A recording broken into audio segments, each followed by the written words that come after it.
జీవితమే సఫలము, జీవితమే సఫలము, రాగసుధా భరితము, ప్రేమ కథా మధురము, జీవితమే. ఏటమ్మా ఏంటమ్మా కట్టుబట్టుతో వచ్చేసావు? అల్లుడు గారు మనోడు కూడా రాలేదు, పైగా చెప్ప పెట్టకుండా వచ్చేసావు. అదేంటి నాన్న, నా ఇంటికి నేను చెప్పి రావాలా ఏంటి? నేను రాకూడదా చెప్పకుండా? అదే కారణం ఏంటి అని. కారణాలే ఉంటాయి పెద్దగా. అలాకని కాదు, అల్లుడు గారు మనోడు కూడా రాలేదు నీ కూడా. నాకేం తెలుస్తుంది? నన్ను అడిగితే అన్నీ నాకు తెలుసా ఏంటి? కట్టుకున్న భార్యవి, కన్న తల్లివి, నీకు కాకపోతే మాకు తెలుస్తుందా అమ్మా? ఏ కారణం చెప్తే కానీ ఇంట్లోకి రానివరా ఏంటి? ఉండలేకపోవడానికి నువ్వు రాకపోవడానికి కారణం కాదమ్మా కావాల్సింది, నువ్వు ఉండడానికి కారణం కావాలి కదా. నాకు ఆయనకి గొడవ అయింది. అంతేనా? అదేదో పెద్ద నేరం చేసినట్టు చెప్తావేంటమ్మా? అదేంటి నాన్న, అయ్యింది మామూలు గొడవ కాదు, చాలా పెద్ద గొడవే. సరే, దీనికైనా కారణం అడగచ్చా? నువ్వు అడగకపోయినా చెప్తాను. నేను ఎక్కువ దుబారా చేస్తున్నానట నాన్న. తను ఎంత సంపాదించినా మొత్తం నేనే తగలేస్తున్నానట, మిగల్చట్లేదట. ఇంతేనా? దీన్ని లైట్ తీసుకుంటావేంటి నాన్న? లేకపోతే ఏంటమ్మా, ఇదేమన్నా ఎత్తలేనంత బరువా ఏంటి? భార్యనయ్యుండి అన్ని మాటలు నన్ను అనొచ్చాను ఆయన? చెప్పండి మీరు. అలా అన్నారు కాబట్టే కదా మా అల్లుడు గారు ఆయనతో నువ్వు గొడవ పెట్టుకున్నావు. మరి కాక మొన్న పుష్ప 2 సినిమాకి 500 పెట్టి టికెట్లు తీసుకున్నాను, వాడికి నాకు గోల గోల చేశాడు. రోజంతా ఒక్కటే తిట్లు. ఛ, సినిమా చూసిన ఫీల్ మొత్తం చచ్చిపోయింది నాలో. ఇంతకీ నువ్వు మనోడు కలిసి 1000 రూపాయలు పుష్ప 2 సినిమా కోసం ఖర్చు పెట్టావని అల్లుడు గారు తిట్టారంటావు, అదేనా రీజను? అవును, అదేగా చెప్తున్నది. కానీ అమ్మా, ఇంకో రీజన్ అనుకోవచ్చేమో. అదే పుష్ప 2కి ఎవరో వెళ్ళారు థియేటర్కి, పాపం దురదృష్టవశాత్తు వాళ్ళు ప్రాణాలు కోల్పోయారు. అటువంటివి ఏమైనా జరుగుతాయేమోనని అల్లుడు గారు భయపడి ఉండొచ్చు కదా. ఆ భయంతో మిమ్మల్ని అంత ప్రీమియర్ షోకే వెళ్ళాలా, అంత అఘాయిత్యం ఏంటి, అంత కంగారేంటి, ఓ వారం రోజుల తర్వాత వెళ్ళొచ్చు కదా అని చెప్పుండొచ్చుగా, చెబుదామని ఆ విధంగా తిట్టుండొచ్చుగా. అదేం కాదు నాన్న, ఆయన ఎప్పుడూ అంతే. నేను అక్కడికి చెప్పాను, అయిపోయిన డబ్బులేవో మా నాన్న అడిగి మీ మొహాన్ని పడేస్తానని. దానికి ఏం చేశాడో తెలుసా? ఓ రెచ్చిపోయాడు.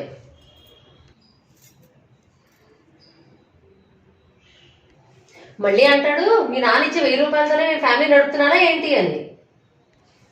మళ్ళీ మీ వాళ్ళ గురించి ఎత్తావంటే మర్యాదగా ఉండదని చెయ్యి కూడా ఎత్తాడు నాన్న. ఏంటి, చెయ్యెత్తేదాకా వచ్చారా అల్లుడు గారు?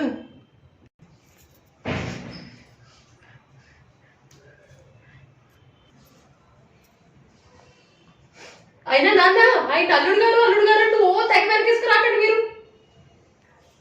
అది కదమ్మా, భార్య అయ్యుండి నువ్వు గౌరవించక, మామగారిని అయ్యుండి నేను గౌరవించకపోతే మరి అల్లుడి గారికి రోషం పొడుచుకురాదు. అయినా గొడవ అయింది ఆయనతో, నీకు నాకు కాదుగా. నేను నీ కూతురు నాన్న, ఆయన జస్ట్ అల్లుడు. ఆయన వల్లే కదమ్మా నువ్వు కాపురం చేస్తున్నావు, పిల్లాన్ని కూడా కన్నావు. ఇంతకీ ఏంటి నాన్న, ఇందాక నుంచి చూస్తున్నాను, కూతురుని కూడా చూడకుండా నిలబెట్టావు. నన్ను మాత్రం గుమ్మం దగ్గర నిలబెట్టి నన్ను తిట్టిన అల్లుడు మాత్రం ఓ వెనకేసుకొస్తున్నావు. మా అల్లుడు గారు వెరీ గుడ్ అన్నట్టు చెప్తున్నావు. ఇంతకీ ఏంటి, వెళ్ళిపోమంటావా? వెళ్ళిపోతాను. అది కాదురా బంగారు తల్లి, అయినా నేను ఎందుకంటాను వెళ్ళిపోమని? అది కాక వచ్చిందని ఎక్కడికి వెళ్ళిపోతావు? నా ఇంటికి. ఇప్పుడే కదా వచ్చావు నీ ఇంటి నుంచి నా ఇంటికి గొడవ పెట్టుకుని మరి. వస్తే నేను వచ్చిన వెంటనే మీరు ఏదో వెల్కమ్ చెప్తారని, వాళ్ళు నన్ను తిట్టిన అల్లుడు గారిని 4 చీవాట్లు పెడతారని అనుకున్నాను. కానీ రివర్స్ గేర్లో నన్ను నిలదీస్తున్నారు, నన్ను తిట్టినట్టు మాట్లాడుతున్నారు, ఏదో నేను ఒక్కదాన్నే తప్పు చేసినట్టు నన్ను తిడుతున్నారు. అయ్యో అమ్మా, నేను నీ తండ్రినమ్మా. పెళ్ళి అయ్యాక అది నీ ఇల్లు కావచ్చు, కానీ పెళ్ళి అవ్వకముందు పెళ్ళి అయ్యాక కూడా ఇప్పుడు ఏ అవసరం వచ్చినా నిరభ్యంతరంగా వచ్చేటువంటి ఆ అవకాశం ఈ ఇంట్లోనే ఉంది, అది నీకే ఉంది. ఏదేమైనా ఇది నీ ఇల్లేనా? ఇగో ఎప్పటికీ ఇది మీ ఇల్లే. వద్దులే నాన్న, జరిగింది చాలు. నాకు ఇంకా పిచ్చి ఎక్కక ముందే నేను మా ఇంటికి వెళ్ళిపోతాను. మరి గొడవ అయిందన్నా? ఇదేమన్నా మొదటిసారా? చాలా సార్లు అయింది ఇలాగా. ఒక్కోసారి 2 రోజులు ఇద్దరు మాట్లాడుకోలేదు. మీకు ఎప్పుడన్నా చెప్పానా? ఇంకోసారి కోపం వచ్చి 2 రోజులు వంట చేయడం మానేశాను, చెప్పాను. తర్వాత ఇలా చాలా సార్లు గొడవలు అయ్యాయి మాకు, చాలా సార్లు మాట్లాడుకోవడం కూడా మానేశాం. నేనేమన్నా మీకు చెప్పానా? ఆయనే లైన్లోకి వచ్చారు. ఇప్పుడు అంతే.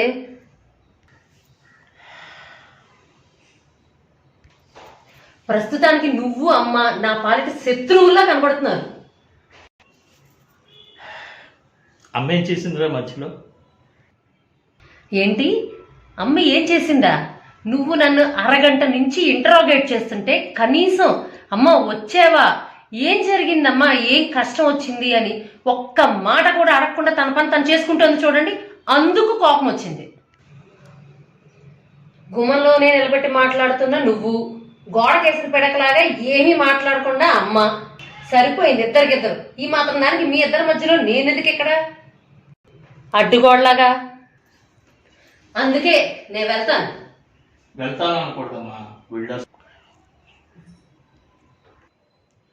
ఏదో ఒకట్లే, మళ్ళీ వెళ్ళేటప్పుడు వెళ్ళొస్తాను అంటావు ఎందుకో.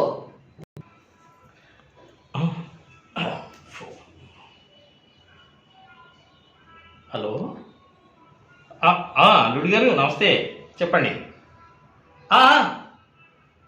వచ్చిందండి, వచ్చింది, ఇక్కడే ఉంది. ఏంటి ఫోన్ స్విచ్ ఆఫ్ చేసిందా?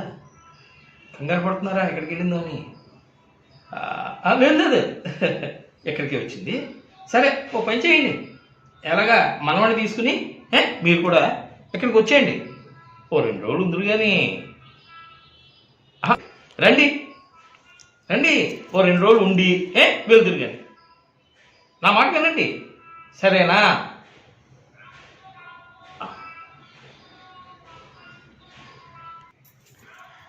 సరే అమ్మా, అల్లుడి గారు ఫోన్ చేశారు. మరి చెప్పకుండా వచ్చేయడం తప్పు కదమ్మా, ఎంత గొడవ అయితే మాత్రం. సరే నువ్వు వెళ్ళి, ఏమోయ్ ఇంకో అమ్మాయి వచ్చి చాలాసేపు అయింది, లోపలికి తీసుకెళ్ళు. ఇద్దరు కూడా అల్లుడి గారు మనవడు వస్తున్నారట. స్పెషల్స్ ఏం కావాలో అవన్నీ కూడా మీరు ఇద్దరు కూడా ప్రిపేర్ చేసి ఉంచితే వాడు కూడా వస్తున్నారు. సరేనా? వెళ్ళమ్మా, వెళ్ళు, లోపలికి వెళ్ళు. ఎందుకులే నాన్న, నేను వెళ్తాను. ఇలా రమ్మా చెట్టు తల్లి, ఇలా రారా, రమ్మంటున్నానా? నేనే రానా?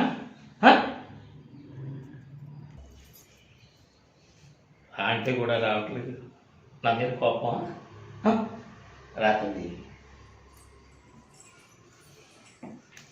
నాన్న సర్దుకుపోవాలరా. నిన్ను తిట్టారా నలుగురు గారు, సర్దుకుపోలే?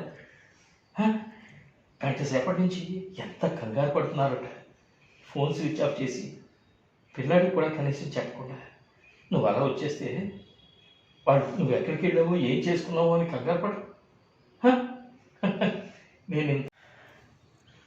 ఏంటి కదరా నువ్వు వచ్చావు, నాకు ఎంత ఆనందంగా ఉందో తెలుసా? అదే మాకు కూడా తెలియని ప్లేస్కి ఎక్కడికో వెళ్ళిపోతే ఎంత కంగారు పడతాం. చెట్టు తల్లి, గొడవలన్నీ సర్వసాధారణం. ఇది మా అమ్మాయి బంగారు బంగారు నీ మీద నాకు కోపం ఎందుకుంటుందా? కోపం ఎందుకుంటుంది నీకేనా?